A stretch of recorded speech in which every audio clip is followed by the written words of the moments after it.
Po. Je more tani kur ishe të javën e kaluar, më duket. Po, çmim para një jave. Çmimi i lartë ndërkombëtar, Luani Art për merit, Ilir Kulla, edhe shkruar pastaj presidenti, Senati i Republikës, data 28 nëntor 2025. Senati i Republikës Italisë, kupton? Po më tani dëgjoj Aliani, ti i gjuan shumë këto, i do këto çokat, je i papar. Ç'a vlerë ka kjo realisht? Kjo ka vlerë për morale, ç'a vlerë ka? Jo Këto gjëra që bëjmë ne është vlerë morale. Jo vlerë financiare, jo, kam fjalën ç'a vlerë ka për shembull në kuptimin ç'do më thënie ka kjo Luani Art dhe kush e merr, kujt. Po, për shembull, atë ditë me morën krah, unë e mora për si personazh ndërkombëtar e tjerë, kurse në krah tim ishte nga bota e muzikës dhe artit italisë, ishte Gigi D'Alessio. Okej. Gigi D'Alessio është këngëtar i famshëm. Po, është këngëtari më i famshëm sot për sot në Itali, muzikës napolitane, që është këngëtar i famshëm ndërkombëtar, kupton? Edhe për shembull, varet se kujt ja japim, kupton? Ati është një nga dhomat e Senatit, atë që se e dham në si video, e dham si video. Po pra po, Senati, se Italia ka dy dhoma. E di pra, dhome ullët dhome lartë, po. Qa perle. Po kur erdhe ti njerës? Ti jam në kaluar, ishte unë të martën e emision, se të premë të thes do jem në Romë. Po, isha dhe erdha. Okej. Isha dhe erdha. Luani Art. Qini ka me Venecian kjo? Me Venedikun? Ja, atëre Republika Venedikase ka pas si simbol, Republika Serenisme e Venedikut, ka pas si simbol Luanin, sepse Republika Venedikut ka qenë shteti më i madh detar në atë kohë. Pikërisht pra. Dhe kur u bashkua, ata e kanë marrë simbolin e Luanit të artë dhe e kanë simbol, dhe më thënë Italie, ka simbol të vendit të vetë. Dakord. Dhe më thënë, kur bëhet për filmin, bëhet festivali i filmit në Venecia dhe i dorëzohet atje Luani Art. Pra, atje është Luani Art, pra. Po, Luani Art për filmin. Dhe këta këtu e kanë për personalitetet, këtu aty kështë... Dakord. Mori një ish ambasador, jo, ish ambasador, ishte ambasador dhe ish drejtues shumë i lartë i Venezuelës, su anti-Maduro, sot do më thënë. Mora unë, edhe mori Gigi D'Alessio, kajtë, nuk e se unë danë më shumë, pastaj unë danë këto, jo, kollarja e artë e tjerë, u bëj një këshu... Po ti mori kollarja e artë? Jo, mora këtë, shmimi më i lartë. Po, qartë. I mund shumë shuqe. Qa perne, pa ishë vërtet me arë, është i lyrë me Florije, ja po jo? Ta shik, unë them që është i lyrë me Florije, po shkoj ta shof dikuj, lyrë... Ka këtë që e ka Zekino Doro 24, më thëmë, po është simbolika qansës. Simbolika, edhe i rëndë shumë ishte, se mbajte që panë dorë. Ledion, më thuaj kur të fillojmë, va, se vajti ora shumë. Unë them fillojmë. Po jepi atëre. Fillojmë Kulla? Po, fillojmë. Hajde, fillojmë, Ledion.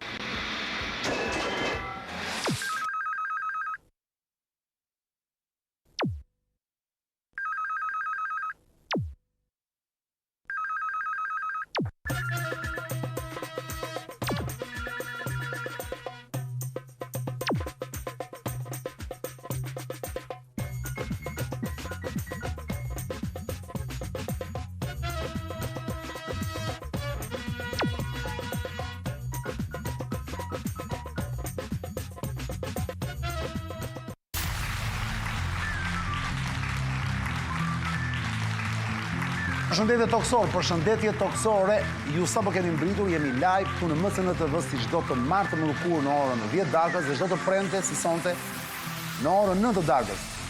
Jemi live, ora është 21:07 minuta, jemi pak me vonë e sonte, po nuk ka rëndësi, jeni të shumë që po na shihni dhe që po na prisni sepse mjafton që ju të hyni te QR kodi që keni tashmë linkun, bravo i qoftë keni ruajtur, QR kodi do nxjerrë Ledio pas pak. Ky është emisioni im Zonë e Lirës në Zotëri, sezoni 23 dhe është, ja ku është QR kodi, këtu mu të bëni pyetjet tuaja, skanoni, bëni loginin dhe bëni pyetjet. Sonte është emisioni Zonë e Lirë, episodi numër 1016. Kjo është pjesa e para e emisionit. Ju mund ta ndiqni këtë emision edhe në faqen time në YouTube, Zonë e Lirë Official, bëni një subscribe. Sonte, si çdo të premte, tashmë tradit, Ilir Kulla fillon direkt, jemi live, flaset fabula e parë në ekran, Ledio.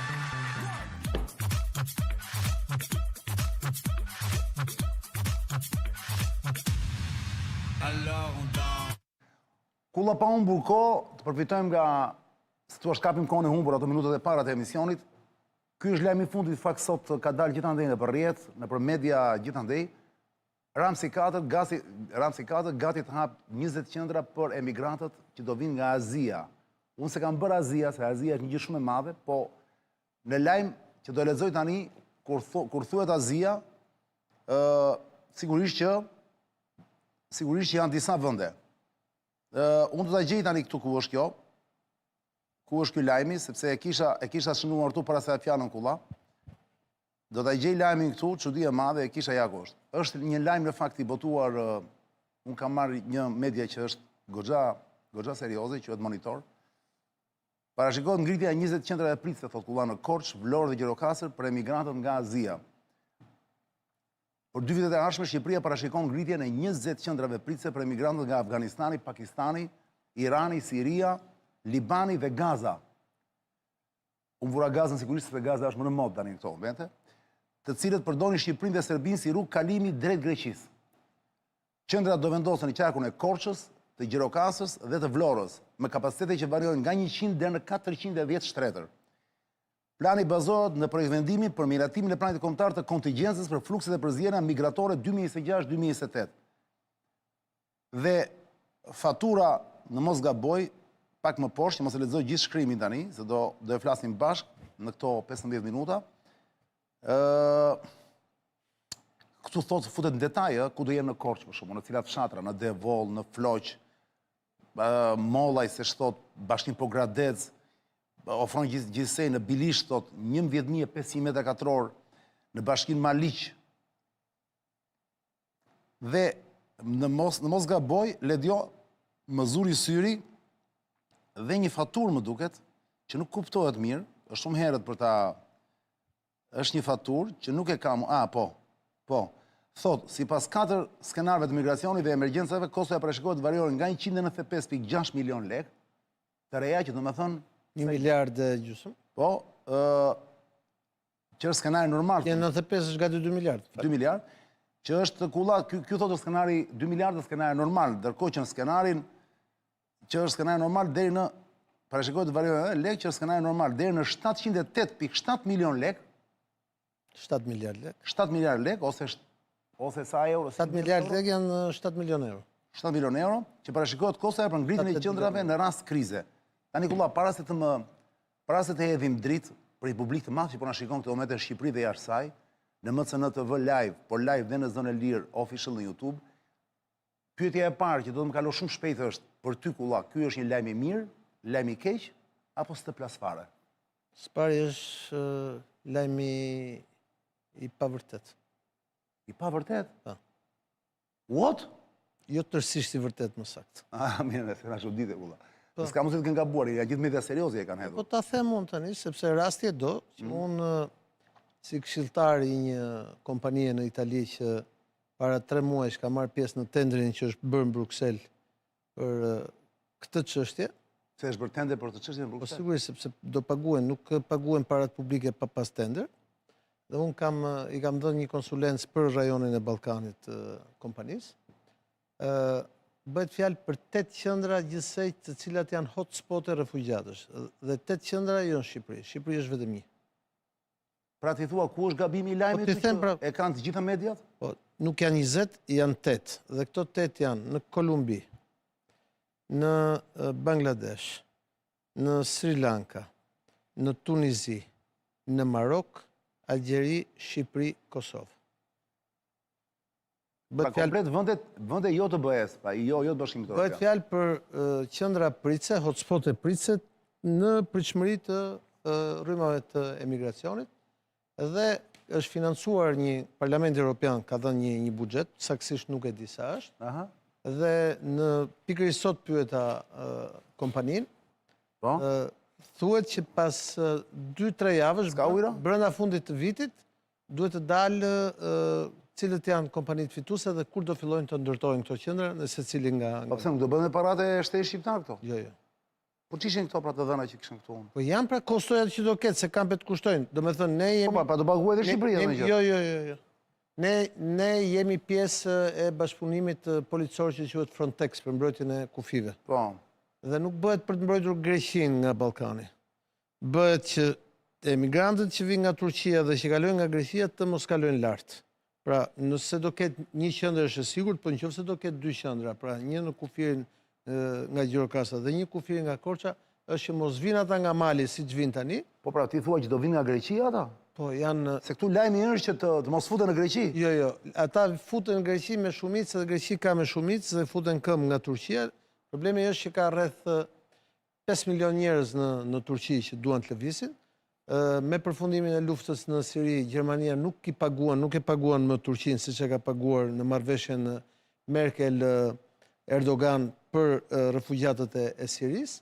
Tani ti jemi serioz. Dhe ajo që është e rëndësishme është që nuk bëhet fjalë për ata të Gazës. Ata të Gazës nuk lëvizin nga vendi vet. Pra të gjithë janë gatruar, gjitha mediat janë gatruar. Unë po t'jap informacion. Po ti nga kjo vëlla se duhet që të rrezosh atë, duhet të kesh një burim që të na i thuash. Burimi jam vetëm vëlla, jam pjesë e një grupi teknikësh që ka teknicianësh që në shtator dhe në tetor ka dhënë asistencë teknike dhe informacion për këto tendra. Janë publik tendrat në Bruksel. Nuk janë 20 qendra, janë 8 dhe janë në 8 vende të ndryshme. Edhe ti citova si vende. Dale, domethënë në Shqipëri, po vetëm në Shqipëri janë Korçë, Gjirokastër dhe Vlorë. Jo. Do ta shohësh, është vetëm një në Shqipëri dhe nëse ai një do jetë, mund ndahet 2 në 2 hotspot-e. Një hotspot pritje në Gjirokastër dhe një hotspot pritje në Devol në zonën e Korçës. Jo në Vlorë, thotë. Jo. Por më si ka mundësi atëre? Ti thua që burimet mediatike kanë gabuara, është e vërtet që ka një tender, është e vërtet që ka një financim të BE-s për këtë gjë, por nuk bëhet fjalë për 20 dhe nuk bëhet fjalë. Shqipëria është vetëm një nga hotspotet. Hotspotet e tjera do të jenë në vendet që unë të citova. Pra, me fjalë tjera, Kulla, me fjalë tjera, ti po thuaj që Arjan, ky lajm që është përndarë sot gjithandej, që është lajmi i fundit, është i pasakt. Është deri diku i pavërtet dhe shumë i pasakt në raport me çfarë zon. Do të thënë nuk bëhet fjalë për 20 qendra në Shqipëri, nuk bëhet fjalë për emigrant nga Gaza. Ti përmenda, bëhet fjalë për Marok, Tunizi, Algjeri. Bëhet fjalë për Kolumbi, jo Pakistan, për Bangladesh, bëhet fjalë për Bangladesh, bëhet fjalë për Sri Lanka, ku do vendosen hotspotet, Shqipëri dhe Kosovë, dhe ndoshta edhe Maqedonia e Veriut, nëse qeveria e Maqedonisë së Veriut do të jetë dakord me këtë lajm. Me këtë dhe financimet do jenë nga Bashkimi Evropian. Këtu jemi. Ne do ta shohim këtë. Po sigurisht. Unë kam përgjegjësi publike në raport me atë gjë. Dakor. Ledio,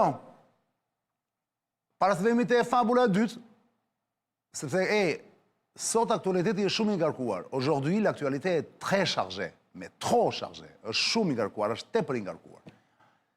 Ju që ndiqni këtë emision dhe seni pak them drejtën, bëni shumë mirë. Keni kuptuar tashmë se nuk ja vlen të vdesësh budalla në këtë botë, prandaj vendiqni zonë lirë, sepse jo thot gjëra që të tjerët si ja u thon dot. Ose nuk munden, ose janë të paaft, ose nuk kanë mundësi t'ju a thonë. Është kaq e thjeshtë. Bëj një xhiro Ledio urgjent për t'i thënë njerëzve, kam informacion utilitar tani, se vjen keq për njerëzit që gabojnë, që nuk duhet futur çdo lloj zorre që ju del përpara në makinë. Kujdes, shumë e rëndësishme. Do futni vetëm zorrën e SPO-ilit. Unë e them zorë se më pëlqen, Z-ja dhe R-ja e trashë, shumë e bukur. Pak e thjesht një tubi nga ku kalon benzina ose nafta dhe shkon te makina juaj. Dakor? Shkoni te SPO-ili, zonja zotëri, nëse doni ta ruani makinën tuaj, të jepni performancë motorit. Është karburant i certifikuar, është i vërtet, nuk është fake. Që vetëm atje do mbaroni punë dhe jeni të qetë. Unë ja bëj dëshmitar shumë miqtë e mi tashmë.